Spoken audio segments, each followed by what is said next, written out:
Okay, this is just one last look at the Wavetable editor because I still have to go through the effects and two little things in the fixes category.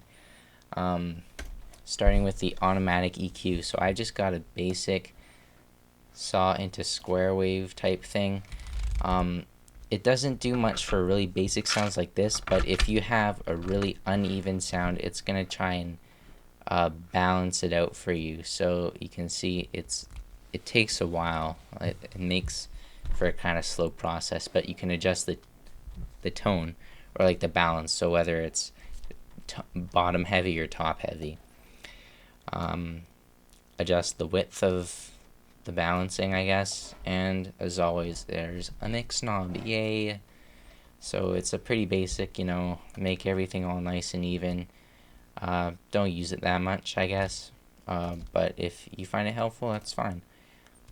I forgot to go over the fixes, but if you're importing a sample, after I'm done importing, I always normalize it because it gets rid of DC offset, which is usually not something you want in a sound. You can add that after with the bias knobs and the effects or whatnot.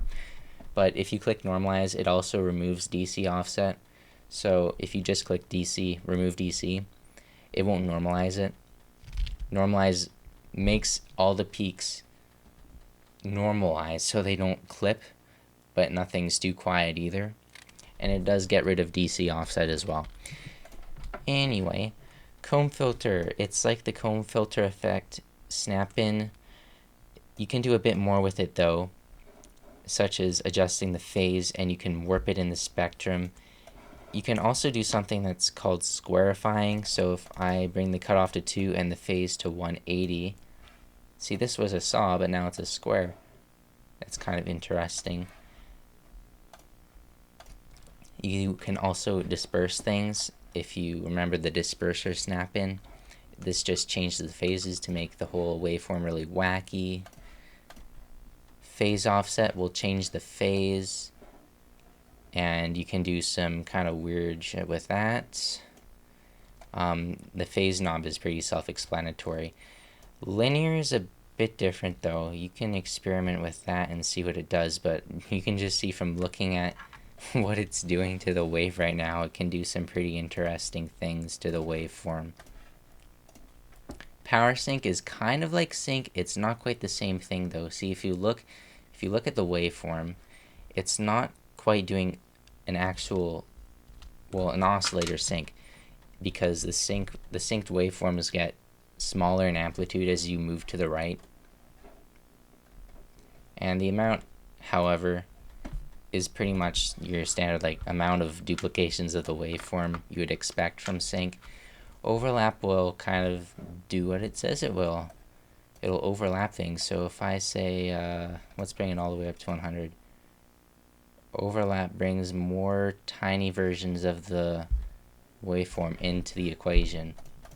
So that's power sync. If we just go to just plain old sync, you have a multiplier, which basically does the same thing as the amount in power sync, and you have the same overlap function as from before, as well as mix. I feel like I don't need to go over what mix does because it's like in every single thing in this plugin. You can also go relatively small amounts. Actually, kind of funny, what it does is it filters the waveform a little bit, and you can go all the way up to 32, which kind of sounds like dubstep. Love dubstep.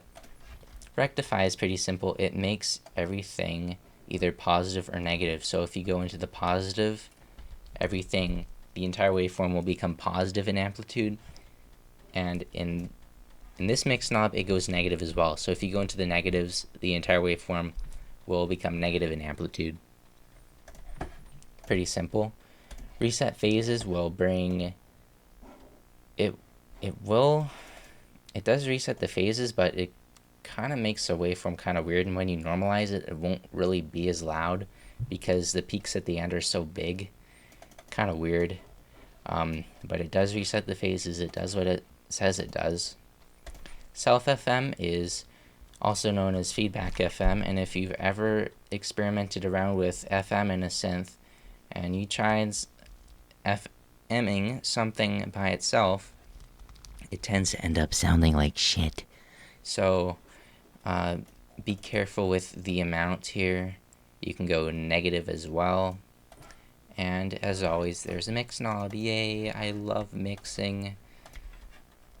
Sine FM is like self FM, except you're modulating your waveform by a sine. So you can control the amount as usual, but you can also go with the frequency because it's not chained to like the waveform itself. The sine is its own oscillator, and thus you can change the frequency of the sine wave. You can change the phase of the sine waves. Overlap, just like with the sync, is here as well, and so is mix. It'd be kind of criminal if mix wasn't in one of these effects, wouldn't it? Tilt EQ and automatic EQ are pretty similar, except tilt EQ doesn't have bandwidth, and it is a bit more extreme, as you'll notice. It is very extreme, actually. But if you mess with the tone in the mix, you might get kind of different sorts of waveforms. That's something for you to try out. And when you're done putting effects on the waveform, as always, normalize your waveform, and then you can export it by going to File and clicking Export. And that's the Wavetable editor. I need to learn how to speak normally.